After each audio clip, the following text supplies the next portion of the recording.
my name's Simon Pickard. I'm a model designer for the DK Lego book Our Amazing Universe, a book where we can unlock the secrets of the incredible Earth that we live in or launch into outer space. I've been making models for various Lego books for many years now.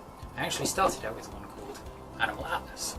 This book carried on the idea of giving inspiration for creative Lego building, but also wanted to give a little bit of information about a particular topic or theme. Recently, I've been working on a new series that takes that to a much greater depth, starting with a book called Amazing Earth. I've also just finished one called Amazing Space, and of course we have Our Amazing Universe. And in these books, we're hoping that you can uncover the amazing details and information right beneath your feet, or perhaps launch to the edges of the universe and study everything in between, and maybe build an amazing Lego model. When I'm trying to read a book like that, or many others, this is the room I often come to, because it's got a nice comfortable sofa, and it's usually very quiet. But I've actually discovered that I can get a lot more reading done in my car. And the reason for that is that I realised that a lot of times I have to wait 5 or 10 or 15 minutes for one reason or another. And it's a perfect opportunity to just read a few more sentences. So I now have a book on hand for every time I'm delayed in my car. Of course, I can sit down and read for much longer if I wish, in my nice, comfortable reading space. I'm currently sat in one of my favourite places to read because it's very well lit, so I'm not straining my eyes. It's got a nice, comfortable sofa and usually quiet, although I have 5 children running around, so that can be quite hard. At the moment, though, I'm sat reading a book called The Handbook of Bible Archaeology, where I'm learning all about the Bible lands and hopefully being able to create some of those scenes in Lego soon. And then sometimes I want a bit of light-hearted reading, so I have a magazine floating around. This one's called Blocks Magazine, and it's all focused on Lego, and I actually get to write some features for them too, which is pretty fun.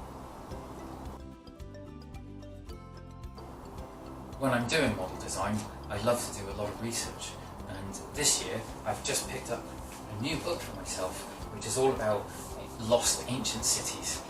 And this year I've set myself a challenge to read through this book, but to inspire me into being creative with my next range of Lego models too. So you can always pick up a book and inspire yourself just the same way. This book is called Epic History, and it's very similar to Our Amazing Universe, although it is focused entirely on our history, and it also comes with some Lego as well that you can build along and try and make use of the inspiration for the Lego or building in history. I particularly like history, and of course there are lots of great books out there that are still visual, even though they don't have Lego. And this particular one I'm working on at the moment is a book about Boudica, because I love Roman history, and I'm going to build some Lego models of that period of history. You'll find in your library lots of books that look like this, and they're effectively encyclopedia books on various subjects. Unsurprisingly, this one's also on Romans, again because I'm quite keen at the moment on reading factual books about the Romans. If you're not so keen on the factual side and still want a visual kind of story, there are Lego books that deal with that too. This is one of the Choose Your Own Adventure books, where each part of the story gives you an option as to what's going to happen next, and you skip to the different pages accordingly, and it gives you a nice little minifigure here to carry on with it. If you want just a good old normal story but with still some visuals, I would recommend also the 13-story Treehouse and the many books that have followed it. I have 5 sons and they all really enjoy these stories.